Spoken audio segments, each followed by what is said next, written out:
How did you actually end up here? What was the journey like? What was the story overall? I had my very first DUI at 21 years old and my second DUI 1 month later. So what was the GOAT method? How did it help you? How did it transform your The business? more personable and relatable you can be as an individual, the more people you can attract, right? How did you actually get to your first million as a journey?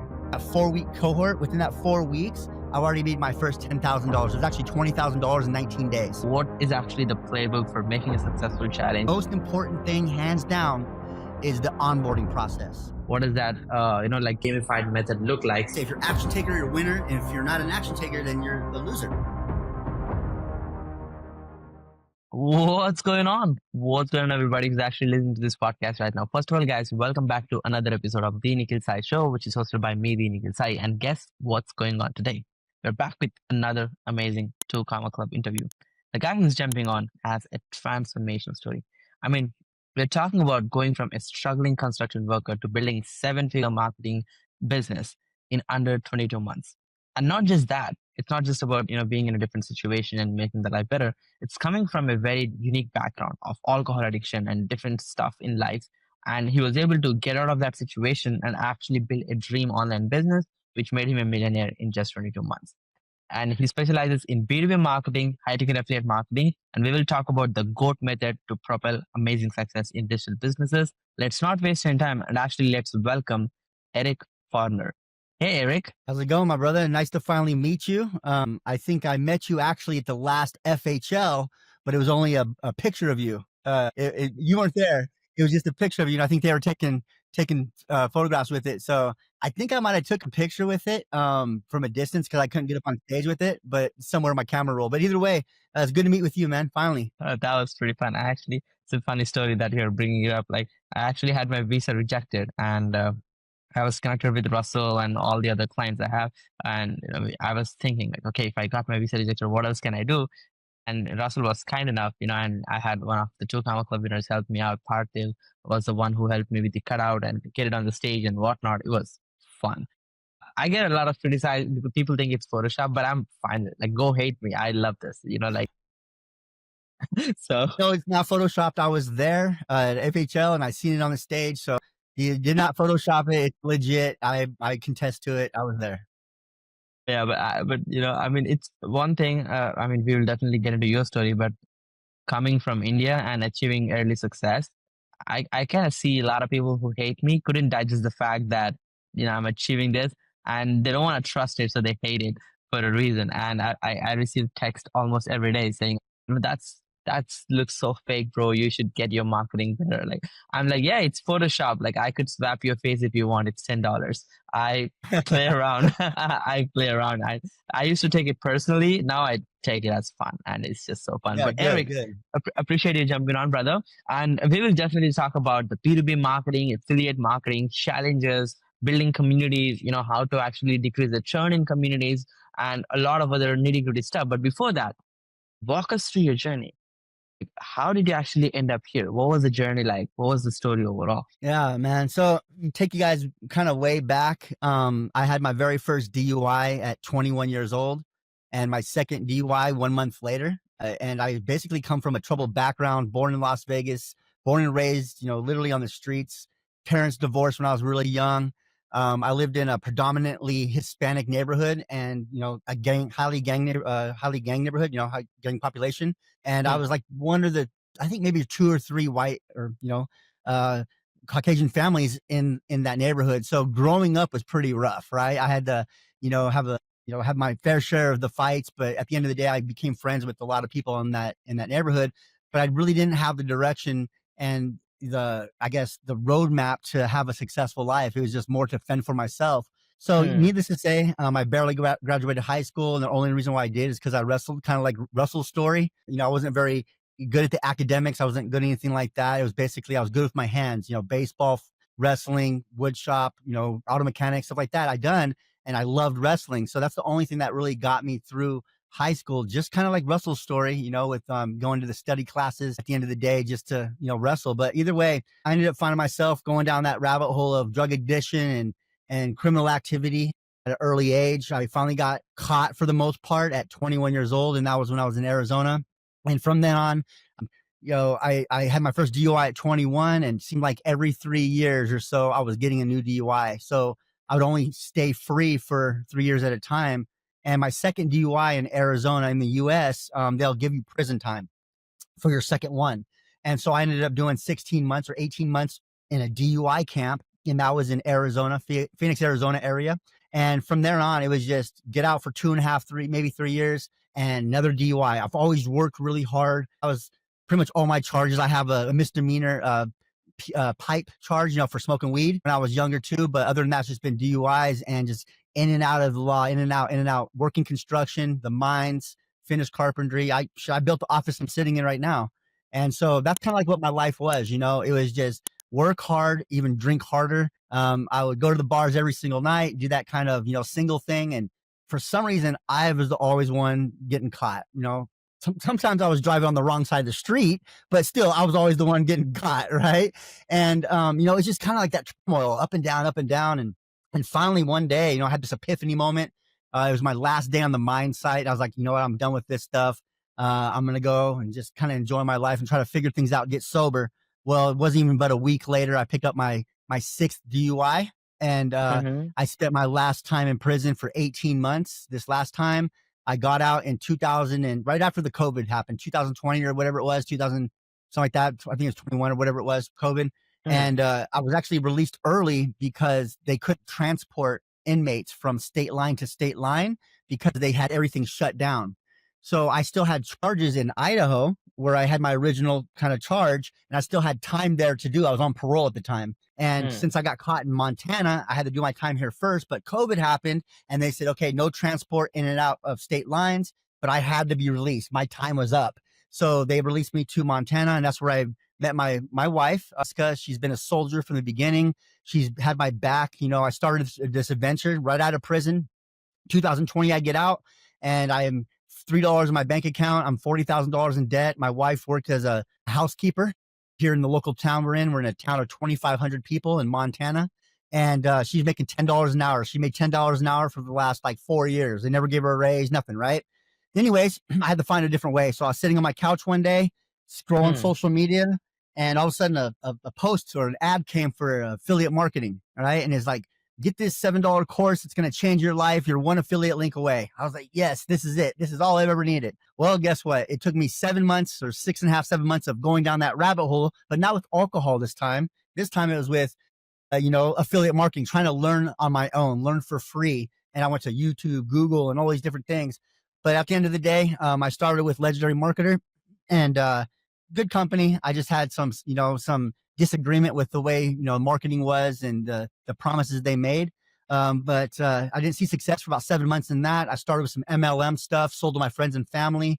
And once that kind of went away, I sold to all my friends and family. There's no more business. So I was like, I had to figure something out. Then I found my first mentor, Brad Schildkraut, which he had passed away almost 2 years ago from fentanyl overdose. He was actually 26 years old, but he's actually the one who taught me my GOAT method. And you talked about that when, the introduction, but that's kind of like Yeah. how my story got started. That's an overview of, who Eric Forner is. I'm 44 now. I just turned 44. Our 2 kids, a lovely wife. We have our own home in Libby, Montana, my own little studio that I built. And just, pretty much all I do is work and play. That's not what I do. I don't really work too much. It's, 5 hours a day or so, but then I'm usually riding my side by side dirt bikes and stuff like that. I love that, Eric. I mean, what a transformation, brother. I mean, I believe the story will inspire a lot more people who actually are in a situation which you are like, or anywhere close to that. Or I wish nobody is in that situation, but it just gives belief systems and, showcase the transformation of yours is really transformational. I mean, I come from the neighborhood where I see a lot of people with what you're coming from, like alcohol addiction, drug addiction, and different things. And it's really hard, to not fall into that rabbit hole, especially when you're coming from neighborhoods like that. And these are the things we didn't control. We didn't have an option. But it's great to see you coming back and flipping your life 360 degrees, brother. And I'm grateful that you actually did that, Eric. Kudos to you. So, like, walk us through. So, you started your affiliate marketing journey. You had your mentor, Eric, who's helping you out. So, what was the GOAT method? How did it help you? How did it transform your business? Walk us through the journey, or what was it like to going from that like getting into the rabbit hole of affiliate marketing, MLM, to actually making this successful and building $1 million business? Because like I've done it in 2 years and it's no joke. It's hard actually. Like people think it's so easy, and or maybe some people think it's impossible. No, like if you put in the work, it happens. So walk us through how did the GOAT method transform? How did you actually get to your first million as a journey? Yeah, for sure. So as I told you guys earlier, I was with Legendary Marketer. I made about $40,000 in 4 months once I found my mentor. And the GOAT method kind of started right there. Now, my mentor taught me a completely different strategy than what is being taught today, right? It's more like copy everybody's content, find the most viral content, copy it, make it, fake it till you make it. Well, that works Mm, for some, but it doesn't mm, work for others. And what mm, I've come to realize is the more personable and relatable you can be as an individual, the more mm, people you can attract, right? You attract the right people and you repel the wrong people. That's what it's all about. true. Not Yeah. everybody's going to like me. Not everybody's going to like you and your Photoshop stuff, right? But either way, um, yeah, it's just like one of those things that I had a story to tell and I got my success and really got my traction from being authentic, transparent, showed up on time and I told my story and I related with a lot of individuals. Now, the individuals that I related with, they didn't all have addictions. They didn't all have, criminal backgrounds, but they knew somebody that did. They knew a Mm, brother, a sister, and they'd been through that turmoil. So they knew what I was talking about was super like true, but it was like super like I guess you could say transparent at the same time. Like very much I'm vulnerable. opening myself up Yeah. and people follow me on that journey. And, people who didn't started buying from me the very first day. No, but they started seeing me show up each day, be my authentic self. And that's when story selling and storytelling come into play. Cause that's really what my GOAT method is based on. Right. So, the G for the GO is G is for get clients through storytelling, optimize your systems through automation. A is through attract your buyers through selling, and then turn your cold leads into raging fans. And so that's kind of like what the GOAT method is. And so I Mm, actually had a strategy, a step-by-step process that I could teach literally anybody. And I started with the beginners. And I realized really fast when I was going live on TikTok for about 30 days, 45 days straight, that I was making a lot more sales by connecting with my audience rather than putting out viral content and not getting anything. So I was in between popular and making money, and I was right in the center. I wasn't really doing anything, right? I was stuck in the middle, and so I was getting traction. People were liking my videos, but I wasn't making any money, and it was because I wasn't being authentic and transparent. So that's when my mentor came into the picture. I think I had like $4 or $5 in my bank account. My wife, like I said, was she's working at the hotel as a the housekeeper. housekeeping thing. Mm, Right. Well, I didn't have any money. I didn't have any credit. She had an okay credit score. Well, we actually qualified for a loan for $3,500. Mentor, that's what he wanted from me. He said, I'll do 4 sessions with you, 4 one-on-one sessions, 45-minute sessions. Then I'm going to put you in a 4-week cohort. So within that 4-week cohort, within that 4 weeks, I've already made my first $10,000. It was actually $20,000 in 19 days. So I was in that cohort. I learned exactly what he was talking about, the strategies, story selling, building that relationship, because the more relationships you build, the more revenue you'll make at the end of the day. The more you help, the more you'll make. And I didn't understand that at first, but as soon as I started going to his cohort and I take immediate action, like it was imperfect action. Like I would learn something in that mastermind. And if it like rang a bell or a light bulb went off in the mastermind on a call, I would literally turn my camera off and create a piece of content on it and send it out there because it was to my heart. It was like, I felt the emotion or I felt and I seen the direction and I knew if I could, so could my avatar. So I kept doing mm, that over and over. I learn it and teach it, learn it and teach it, learn it and teach it wow. by being authentic. And that's truly what got my start. And I see a lot of individuals in the market today, they'll go through a full course and not implement anything, then call that course or that person a scam and not do Yeah. shit, right? They don't do nothing, excuse my language, but they don't do nothing. They don't take action on nothing.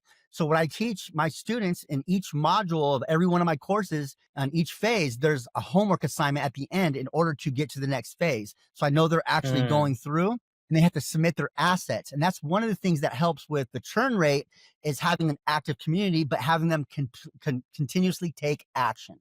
So that's kind of like, I hope mm. I answered your question. I didn't spin off to the next Yeah. side, but that's kind of like how the GOAT method came to be.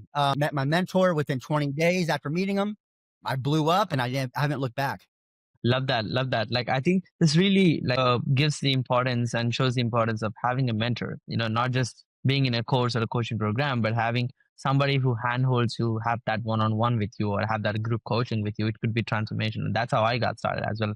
I don't know if I would be here if it wasn't for the mentors who actually did show up and help me out when I actually needed help. So yeah, I don't think like courses and coaching programs are scam. Some people actually do have bad products, which I agree to an extent, but most of them are good. And I I laugh at people when say something doesn't work. It's like you're going to the gym, you're not working out, you're blaming the machines. That doesn't make sense. Like Right. you're eating shit and you're not working out, and you're blaming the machines for not making you Right. thin, not making you fit.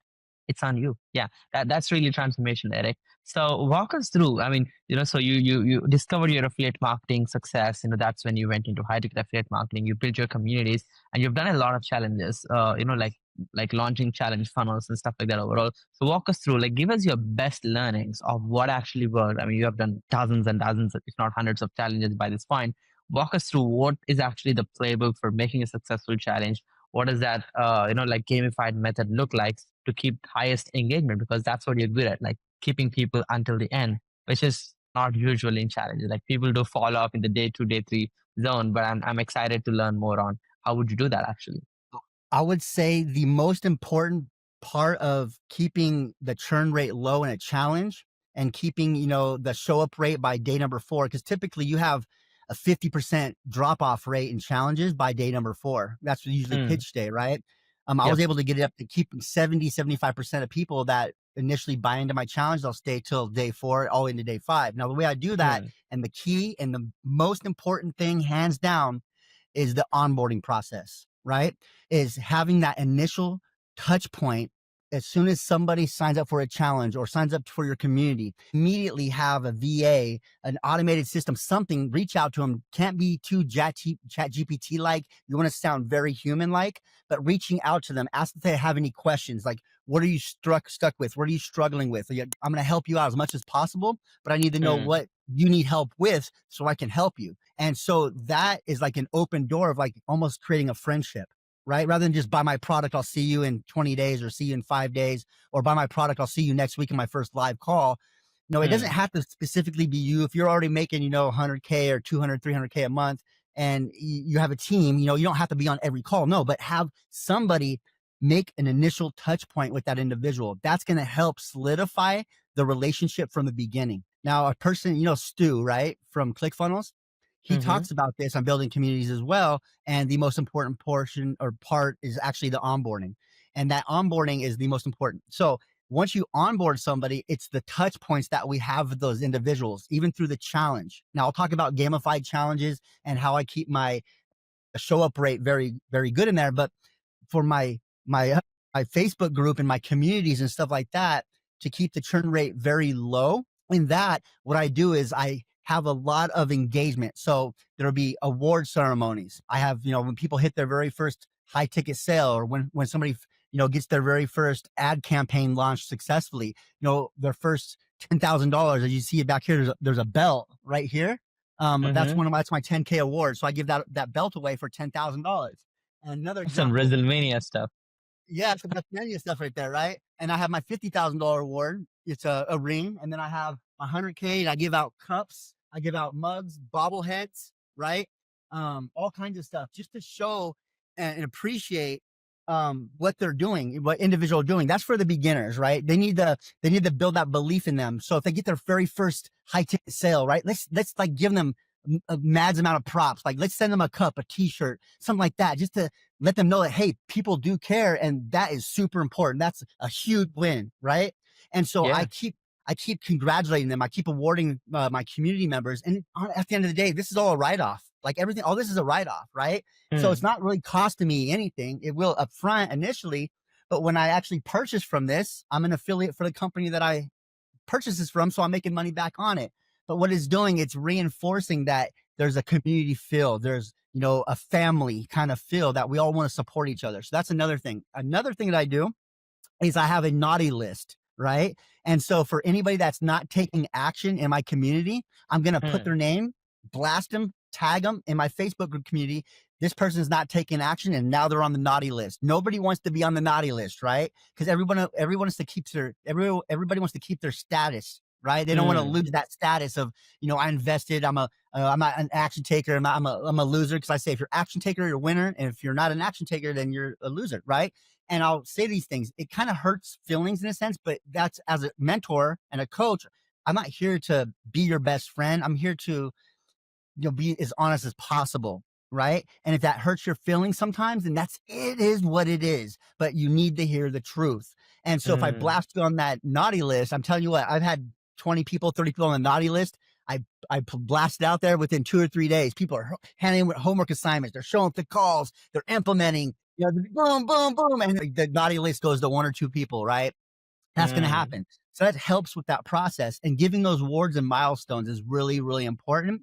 And also following up people, even if you have a lower ticket offer, $97 a month, what we do is a check-in call, right? So it's an automated thing, an automated message going out. Basically, the check-in call will be about 5 minutes. An automated message will go out. Hey, it's your monthly check-in call. Is there anything you need help with whatsoever? Respond back yes or no or whatever to this message, right? And then we'll respond back, yeah, I've been stuck. I've been in my own head. So then I'll have a team member, a virtual assistant, VA, or somebody will get on the call with them or correspond through voice typically, and just find out what their problems are, just to keep those touch points going. And there's just so many different things. And then gamifying it too, adding a leaderboard to your challenges, giving them points for the homework that they submit each and every night. So every night I would have a homework assignment through each night. And then also another way to help with your churn rate keeping low and your challenge staying very active is have them commit at least 2 commitments per day inside your challenge. Is like, Eric, commit to taking full responsibility of my actions, implementing everything that I learned in the course of this challenge, and then I have them sign their name and date it, right? So that's on their pad of paper that they're taking notes with. But then I'll have my virtual assistant or somebody actually take the commitment, post it inside of the chat. They copy it, put their name in. Now they're taking action. So the quicker you get your people to start taking action and commit to themselves, because you got to ask yourself, when is the last time a person's actually committed to helping themselves? Like you're talking about the gym. We'll buy gym memberships, but we'll never actually go to do self-improvement. But we're out there helping everybody out in the world but ourselves, right? And so it's really hard for people to actually commit. And if you can get them to commit early on, you could see that consistency come out down the road. Makes sense. Wow, that's a beautiful game plan. I believe this is more like a actionable playbook for anybody who is managing a community, running a challenge, and there are so many actionable takeaways for people. And I love the fact that you're able to engage your audience because, yeah, you're right. Like we could see a high ticket business model shifting into more communities these days. And everybody's talking about communities, but I see behind the scenes of big communities. I'm like, that doesn't make any sense. This community will be dead in a few months because the churn is crazy. What you're giving away is very valuable. So if they implement all of the stuff you're talking about, they could retain a lot more customers and the LTVs will shoot up like crazy. That's really helpful, Indeed. Eric. Yeah. Indeed. Yeah. One thing I want to add, one more thing too. Mm-hmm. If you have a challenge, you're running a challenge, it could be from dollars. If you have a VI or general mission 47, VIP 97, and then your backend offer is 1,000 as an example. If you have a backend offer of 1K, that onboarding process too is pre-qualification process on top of it. So if they have money to invest right then, rather than waiting the 30 days, I close about 20% of the people. So if I close, 50% or 45%, 47%, whatever, at the end of that challenge, I close out of 10 people, I'll probably close 2 or 3 before the challenge even starts. Because I'm getting that touch point right then and there. I'm solving their problem with a solution right then and there. So that's super important. Don't wait for closing day on day number 4 and 5 to pitch your people. Pitch them as soon as they come into the damn door and find out where they're at, what they need help with. And, if you answer all questions at the end of the day, they have no choice but to invest. Yeah, I agree. I mean, the trickiest part is getting people on the phone. If you solve for that, you call it onboarding, you call it sales call, you call it triage call, qualification call, discovery call, strategy session, whatever, however you package it. Or if you get people on phone, I think it's great to understand the transformation they want and, obviously make an offer. So that's really, really helpful, Eric. Definitely something interesting there overall. I mean, the biggest problem it's a B2B business, it could be, or affiliate marketing, entrepreneur, it could be, is getting traffic. That's like the trickiest part. I mean, we know the ad cost is rising like insane. Good quality clicks can cost you $4 to $5 these days. creative matters than ever before. And with the short form amazing cat videos which go viral, it's really tough to compete for attention. So I'm curious, what are the best strategies or lead generation techniques you've been using for yourself and your clients, which is working in 2024 and beyond? Okay, for sure. So if I don't know my avatar, the pain points, roadblocks, and desired outcomes, or even the demographics and psychographics, if I'm just kind of like I'm jumping into this and I want to get leads, what I would do first is I would create a survey and I would ask specific questions inside of a survey to find out what their Mm, problems, pain points, and desired outcomes are, right? And mm, I would start making content on that organically at first. Find out what organically attracts people, and then I would definitely turn to paid ads. But the process that we use for organic marketing is not just putting out short form content, and maybe calls to action every time to an offer. There's got to be a nurtured process, right? So lead content, nurture content, and then conversion content. Most people go from lead content straight to conversion content and they don't nurture in the middle. And I see this mm, happening a lot, and they're missing a lot of the low hanging fruit. So we really focus in on like short form platforms like TikTok. And my students, I would say probably 80% of them at least go live on TikTok, because that's what I instruct them to do as soon as they get 1,000 followers. So they're creating the content, they're telling their story, being authentic and real. And now they're going to double down on the 7 hour rule or 7 time rule, however you want to look at it, right? Some people might need 7 hours of content to take action. They might need to see you 7 times to take action, however you want to look at it. But what you're mm, doing is you're putting the fuel on fire. So you can, even Instagram is good too. Instagram, TikTok, YouTube, whatever, any platform that has a short form video structure to it, and then also has an option to go live. So that's what I teach mm, them. Create content, storytelling, really mundane things. Like I spilled coffee on myself, dude. It was gonna be a horrible day. Then I clicked on my phone, I seen $1,000 commission come in on autopilot, let me mind you. And the whole day turned around, man. If you want your day to turn around, go ahead and click on the bot, whatever. I was sitting in 5 hours of traffic trying to get to my construction job, right? And my side hustles, this. I was having a frustrated day. I was arguing with my wife in the morning, whatever. Something happened. Like my client just got a new height, or whatever. See what I'm saying? So more mundane stories rather storytelling. than being clickbaity. Like it's easy to make $10,000 online by reading a book on Google. It doesn't happen, right? That's the switch and bait. We got to be more. We got to be more, not as scammy, I guess you could say, because the FTC is definitely cracking down on people on quick, fast, and easy. So the more Yeah. authentic you can be, right, in your short form content, that's perfect. Now on TikTok, when we put out that content and we go live, we started tracking people. We don't take them right to an offer. What we do is we send them to a community, a free Mm, resource, right? So we take mm, them off the TikTok platform, and then we put them on a longer form platform, Facebook, or a community, to nurture mm, that lead. Right. So I look at TikTok like I'm mining gold. So I'm in a coal, I'm in a bunch of ore, in a mine, and I'm mining all the gold. All the people that connect with my messaging or my communication at all, they're the gold. I'm going to take those people specifically and put them in a different bucket. And so I'm mm. separating everybody. Then my nurture's over here. So that's how to really ramp up the organic marketing. SEO is important too on TikTok now, being that it's a search engine platform. You could search anything on TikTok, and there's ways you can categorize your videos now to where people will see them. It's pretty dialed in, actually. And so if somebody's Googling how to make money online and you're categorized for how to make money online, then your videos will populate first when they search for that keyword, right? Make Wow. money online, home, stuff like that. Anyways, that's another topic. But either way, that's how we create the organic rotation. Now, organic's very unpredictable, right? And I made my first $1 million all organic, not one paid ad, all organic Mm, $1 million. And so I realized after trying to scale past, 100K per month, now I'm jumping, well, it's been about 3 months, 4 months now, I'm jumping into paid ads, and I'm mm, starting to get more consistency, right? Because the algorithm works in a certain way. It's going to attract the right people, repel the wrong people, and it's more consistent, right? As long as my ROI is good, right? If I'm 2Xing at least my money or making my ad spend back by a self liquidating offer. So basically, I put in $5 and I get $10 back. Perfect. I love it. So that I would love to, have that happen. But either way, start with organic, short form content, inspire your people by your messaging, your story, where you come from, your roadblocks, your wins, your loses, all those different things. Just be authentic and be transparent. yeah, that was straight to the point. I mean, you've been also featured at the TikTok World Summit. So how did Yeah. that happen? Walk us through the transformation. It was I don't like. know. I was crushing it on TikTok. I was like maybe 5 months into my business. Maybe I got to 140,000 followers on TikTok in like 5 months or something like that. 4.5, Hmm, 5 months. Well, Rachel hmm, Pedersen reached out to me and she's like, "You have fire content, the way you story tell, the way you're authentic. I want to invite you to the TikTok World Summit."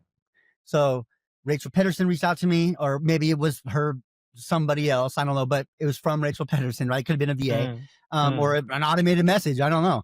But either way, she reached out to me. She said, "We have all kinds of people. Like, there's Rachel Pedersen. There is who else was on there? Me. There is, I think there was Jonathan Montoya. There is like all these people that were doing something in the industry, right? And so hmm, my big topic was organic marketing on TikTok and how to turn a small following into $1 million, pretty much. And hmm, so, you can have a very small following. You don't have to have 100,000 followers on TikTok. You could have 5,000. I have students right now making more than 10K a month with only 5,000 followers on TikTok. Right. So hmm. it's not how many people, it's your messaging and attracting the right people and repelling the wrong. Yeah, I agree. I think people just get confused about the social media thing by making vanity metrics the real metrics, and it's not Mhm. true. Like the real metric is, like I look at cash collected and number of quality leads in your personal network instead of just the likes and shares and comments. I mean, it's a great metric, but it's not the leading metric in my opinion. So definitely, it makes a lot of sense. Don't let subscribers or followers make you feel good or bad. It's the business and the revenue you're generating which should make you feel good or bad. And the amount of customer success you're able to bring is, what I believe is the biggest factor. And Eric, that was Right. definitely transformational. I'm kind of curious, what kind of tools do you use on a daily basis to manage your clients, your personal productivity, and your day-to-day operations? Absolutely. So the very first tool I use is the GOAT systems. It's actually a white label of GHL. So I white labeled GHL and I made the GOAT system, something with like, funnel freedom, like what Jonathan Poya has, Hmm. same, I had the same, pretty much the same system. We started at the same time, but I used GHL for my CRM. And then to keep track of all my passcodes and all my credit card information, I use LastPass. Hmm. Let me see here. I use Stripe for all my communication for my team. Not Stripe, I mean Slack, Slack. for all Yeah. communication for my team. Let me see here. I pretty much eliminated all my softwares.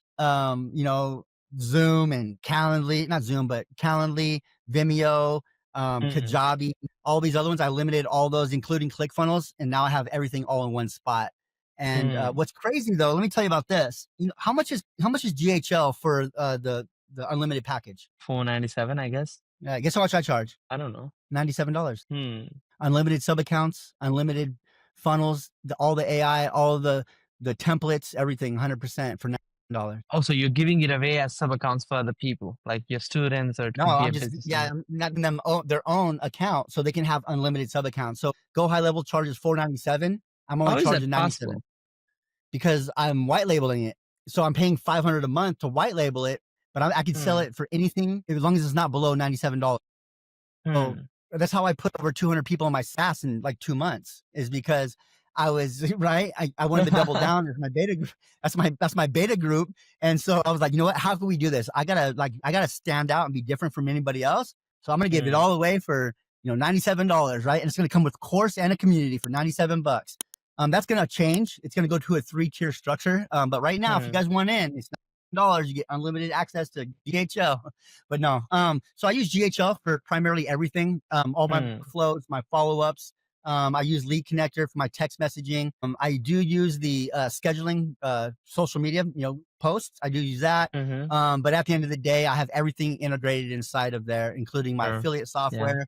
Everything is pretty much under one roof, and I don't really use anything else except for maybe Bitly, and that's pretty Yeah. much it. I mean, life is easy, like after high level. I've when the same question when I used to ask back in 2020, a lot of two comma club winners used to give me a list of double dozen softwares. Like, hey, we use Vimeo, Wistia, this tracking tool, that Hyros, like this 17 things, that split test software, this marketing automation tool, the Zapier, the workflows, the Pabbly. Now it's like, hey, we use high level and that's it. So great job with That's it. Sean and all the co-founders. I've interviewed all of them on my show. So, and I'm very close. I'm actually invited to speak at their event.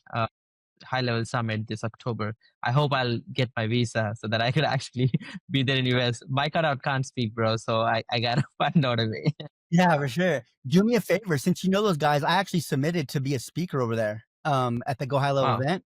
And Hmm. I'll be getting my award, because I got the more than 100. But maybe you should put a good word in for me, man. My buddy Eric has a crazy story, and he's informational, whatever if you want. I haven't made the 500 million for my clients yet, but I'm at 1.9 million dollars, right? And either way, three quarters of that was just organically. So Wow, that's pretty dope. Yeah, let me see what I can do there for sure. So walk me through like what is like a typical day look like, Eric? Like when do you wake up? How do you structure your day? And you're more of a freedom guy. You only try to work 5 hours a day. So I'm curious, how do you how do you structure your days typically? yeah, for sure. So I have a routine and I have a daily schedule, right? So I'll kind of Hmm. break them down first. The routine. The routine never deviates from the plan, and that's self-help, the self-care. I get up around 4:30 in the morning. I have an app. It's called Sleep Cycle. I'm not sure if you Hmm. can see it, but it's called Sleep Yeah. Cycle, and it Hmm. basically monitors your sleep patterns, and it tells you when you're in the REM sleep, and it actually wakes you up when you're not in a REM sleep. It pre-wakes you up with like light sounds at first, but anyways, that helps me in the morning. But my morning routine never deviates. So that's why I wake up in the morning. As soon as I wake up, I take a cold shower out the gate. From the cold shower, I do my positive affirmations in the mirror, like, just literally talk myself through kind of like what the day is going to be going on. I'm going to brush my teeth. Once I brush my teeth, I grab a banana or something light. I hit the gym. Once the gym, and the reason why I go to the gym, not necessarily to change my body, I train my mind, my body will Hmm. follow. I go to the gym because it's a mental thing, right? Each and every day. Of course, I like, staying It fit and is. looking good, Yeah. right? But it's a mental thing and staying consistent on that. And it just adds fuel to the fire because it creates more clarity in my mind. I can focus, I have more energy and all these different things. And I'm telling you right now, take a cold shower and find out what happens. That's a bad boy there. But anyway, that's how I come Ooh, on that I get something is wrong with the microphone. now. Yeah, it's clear now. Maybe don't touch it because it was making a lot of Okay. noise. Yeah, I probably tapped it a little bit. All right, I want to make sure it's not too loud. Adjust it here. But anyways, my morning routine will start from me waking up around 4:30 in the morning, Mm-hmm. cold shower, positive affirmations. Then I typically have something a small bite to eat. Go to the gym, train my mind. My body will follow. And then I get back from the gym. I still have a few hours before everybody else wakes up. So I sit down. I take another warm shower this time. I have more of a breakfast, usually my after workout protein shake. And then Hmm. sit down. I write some emails. I'll do some market research. I'll kind of just go on and start building my dream 100. Right. I'll research everybody. You're on my dream 100, and I can knock you off now. And so like I just kind of do my market research in the morning and then just get ideas and inspiration. But I do not check my phone until I come back from the gym, Hmm. right? Interesting. Because it's the serotonin, the oxytocin that we release, the good feelings that we release, and we only have a certain amount through the day. And there's Hmm. the most chemicals released in the morning. And if we're spending that time searching and looking at our phone, getting bad info, a bad text message or a bad email or whatever, that could set the tone for my whole day. So my routine is super important to me. I do that in the morning, and then my daily schedule basically boils down. I write down 5 things that I need to do the next day on my whiteboard. And so I'll start, and I won't do each thing until it's done. I do each thing for 45 minutes to an hour, and I move to the next thing if it's done or not. And then I move all the way down the list. A lot of my tasks get done throughout the day, but then what doesn't get done today, I move to the top of the list for tomorrow. And I keep that cycle over and over. And it stems from, team meeting in the morning at 9 o'clock, team meeting every morning at 9. That's with the 3 virtual assistants, it's other 6 people on my team, or 5 people now. But either way, have my team meeting. I line everybody out for the day. And right now I'm in the process of building a whole new course, a whole new offer. And that's for the higher level Hmm. stuff, teaching individuals how to create courses, how to create 5-day challenges, how to keep the churn rate low. Everything I talked about is going to be in my new course, and it's Hmm. almost done. So that's what I've been working out in the morning. I work on that for about an hour to an hour and a half, and then I have meetings periodically through the day. My calendar doesn't go till past 4 o'clock in the afternoon, and that's it's like not an open schedule, but I can take calls if I need to. So basically, my work will stem from content creation, follow up a little bit on my end with higher level people. I'm not in my DMs at all unless you're somebody, I guess, now, because I don't have the time. Have my VA and my other people respond back to my little messages. I have Easy Messenger too. That's what I'm using. That I'm using Easy Messenger too to follow up with people. Hmm. But anyways, Interesting. else, course creation, content creation, a little bit of market research, and a few meetings, and that's my day for pretty much. And I delegate everything else to everybody else. I love that. That's pretty simple. Now, I'm curious if you could go back and talk to 20-year-old yourself, the 20-year-old Eric, the troublemaker one, what would be the advice you would give yourself? Pull your head out of your ass, bro. Right? Real talk, You real know, talk. Yeah. yeah, I don't know. Like, I don't know. I don't know if I would change anything. I don't know if I would do anything because it made me who the person I am today. Right. Mm. But I would tell them definitely, keep on the right path, man. Don't struggle. You're gonna make your mistakes. Learn from the mistakes that you have. But at the end of the day, I don't take really too much anything back because you know, going through the trials and tribulations that I went through, and have having to become a people person, going to prison so many times, you meet a lot of personalities. People that are schizophrenic, crazy. People that are not crazy, people that are violent. So I understand I can walk into any neighborhood, probably into any country of this world, and be okay, right? Unless they just hate white people, right? At the end of the day, but I can still go there and be okay, right? And I know how to communicate. So I think I got a lot of my social skills and my personal skills and all these different things through my walk of life. But if I was 20 years old again, I would just say, pull your head out of your ass, man. There's more opportunity online. Don't do construction. Been to as soon as I think online came out, I was 20 years old. When did the internet even start?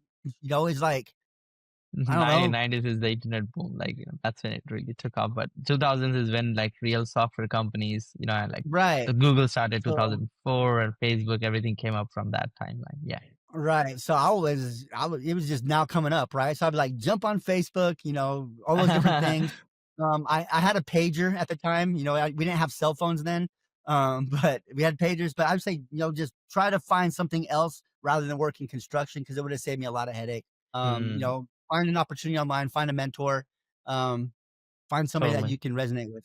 What's like the biggest mistake that you have made, which you could share with us so that we could avoid the same? Okay, in my business? Yeah, business. Okay, in my business, I would say trying to scale too fast and Mm, hire too early. mm, interesting. And the reason why I say that is because when I went from 0 to $1 million, I'd pretty much done that by myself. And then as soon as I hit that million, and making over 100K a month, I started hiring everybody else to do everything for me. Now, when I Mm, started to scale, I started adding more systems. I added more tracking, more types of funnel building that I didn't have time for, and even I didn't even know how to do all of that. Right? mm, I didn't have my SOPs created before I started bringing on sales closers on how my process works and stuff like mm, that. So I tried to scale too fast. It sounds kind of cliche, but like I was truly trying to scale too fast by hiring more people and hiring the wrong people. Right? And I mm, was hiring people because they said they could do it, or I liked the person. I wasn't really hiring them for their skill sets or actually trying to hire, you know, higher level people. It was just, I was trying to hire these people and my business almost went down. I'm telling you the truth right now. I've never told mm, nobody this, but I tried bringing on like a staff of people relatively quick. Within a month or two, I had like 5 people working for me and I didn't know what was taking place in my business. I didn't know what was happening. I couldn't control anything. Like I was out of control and I was not really working on my business. I was working in my business again. And mm. that would be the biggest mistake, trying to scale too fast and not hiring the right people. Yeah, that's a big learning lesson. And I believe that's like a phase for everybody to go through, and grateful that you're actually being transparent and vulnerable about it. And Eric, if you could look back and be like, oh, that was a good achievement, and what would that be? And what's like your next biggest goal? Let me see. Biggest achievement, I would say, would hit $1 million for sure. Russell, I love you, man. You're a great guy, but I only stayed with ClickFunnels to tell you the truth for as long as I did, is so I can get that 2 Comma Club. So I had my opt-in page in ClickFunnels, then I had the rest of my system in Go High Level, and so right, so I was able to like kind of whatever. But I don't know. I said my biggest achievement was probably hitting 7 figures, man. Like I've never made that much money in my entire life, and I was able to do it in 22 months. So I think that was my biggest Mm, achievement. I know from what I know now, I know I'm capable of making 1 million a month. Before, if you asked me that, like you're absolutely crazy, right? But yeah. now I could see the process. I know how it unfolds. I know what I Mm, need to do. I think mm, that's my biggest achievement and my biggest goal. I would say No, I don't want to be materialistic or anything like that. But I would say my biggest goal right now in front of me would be creating a very transformational and profitable at the same time for people and myself on how to, my new course, my new offer and all these different things, and build a community that has a 99% success stay rate. So 1% churn rate is my goal. Right now we Wow, dropped, I think I told you before, we were at 3 or 4%. We lost a few people in the last couple of weeks. So I think I'm at a 5% churn rate right now, out of 3 months. So 3 months pass, I still have 95% of people still stick with me. And as the time goes, it'll probably decrease, but my biggest thing is try to create the best possible offer and have the most successful community I possibly can build. that's decent actually. You're probably one of the good communities out there with that low of a churn. I know that people are bleeding with communities who I see are transitioning from high tickets. So kudos to you, great job there. And Eric, I'm curious, what inspires you? What excites you to wake up and get to work? What is like the motivation for you? Helping others, man. Because I took so much from my life. I was taking advantage of my family, my kids, my wife. Every time I went to prison, and I was always take me, me, me, me. And I think what motivates me the most, and my biggest why, is to help other people. Now that's people I don't know, and also my family. So I just want to help people around me. I want to be that person. Because if I would have died 5 years ago, there would have been probably one person that showed up to my funeral, right? My goal is when I die, I want a room full of people to show up when I die, right? And not mourn over it, but celebrate my death because I was able to help inspire so many other individuals. If it's make money or get up off their asses and start going to the gym or motivating them or help building a belief, whatever. I just want to help and I want to inspire as many people as possible, millions if I can. Mm, And that's yeah, truly what motivates me to get up each and every morning. 'Cause right now, if I stop today, I'm still making around $35,000 or $40,000, not 40,000 right now. So current commissions. So I don't have to promote anything stopping today, and I'll still make that much money because of yeah. my membership, because of all those different things. So it's not truly about the money. I would love to make 500 million. Trust me, I would. But I wouldn't be able to spend it. So I donate it and stuff like that. So help as many people possible. And I get up just to inspire. So people can say, Eric, that dude helped me out, man. He's a good dude. Right. Yeah, I love that. That's a very good intention to have. I mean, such an inspiring story, Eric. If somebody wants to work with you or get into your communities or find a little bit more about what you do, how do they find you? Well, you guys book a call, or you can go to my Facebook profile. It's Eric Forner. I'm not sure if I sent you that information or if I could post it anywhere, but I could give it to you later. Sure. Here's a I'll chat. add that in the description. Yeah, for sure. So I'm gonna put it in the chat here. I'll send it to you. But that's my calendar. It goes. Oh, that's not it right there. That's the wrong one. So You gave me that's the my wrong strike link. settings. Yeah, hang on real quick. This is the right one right Mm, there. So yeah, that's the link right there. I was looking into other financial options as far as merchant accounts because Stripe's starting to make me mad. Either way, they charge too much. it's not a real, yeah, it's not a real, I mean, especially with the new updated policies, it's not really a merchant account anymore. And I have few connections, so I could help you with different I would options love which that, you can bro. use. I would love that for sure. I I would mean, love we are that. here for you, brother. So any last one for us to conclude the whole session? Yeah, if there's anybody out there listening right now, if you're just jumping into this the process of learning how to make money online, or better your financial situation, whatever it is, or if you're wanting to scale your online business, just stay consistent, right? Go back to the basics when it's like you're getting that valley of despair, you feel like you can't get out of it or whatever it is. Just go back to the basics, right? Find a mentor. I wouldn't say find a coach because I think a coach and a mentor are different things. Find a mentor that has actually walked the walk that you would like to walk, and maybe even Mm, has a past something similar to yours, or you can resonate with that person's past, right? Because it's all about storytelling, story selling. Be authentic, be upfront, and be very real, and help as many people as you possibly can, and watch what will happen at the end of the day. yeah, that was beautiful. Great message, Eric. Appreciate you showing up. And guys, hope you enjoyed the podcast so far. And, I mean, Eric has given us a lot of value in terms of how to do challenges. What was his transformation like to going from a construction worker to building $1 million marketing business overall with affiliate marketing and B2B lead generation. And we talked a lot about community building, value proposition, storytelling, and many more things. Here's my request: if you're watching till the end so far, like right now, you are a special dude. Actually, you're committed. You're willing to learn. So don't let this story, and the actionable things you're learning from this podcast be just a to-do list in random Google document. Take 5 actionable things you want to do today, learning from this podcast, and go execute.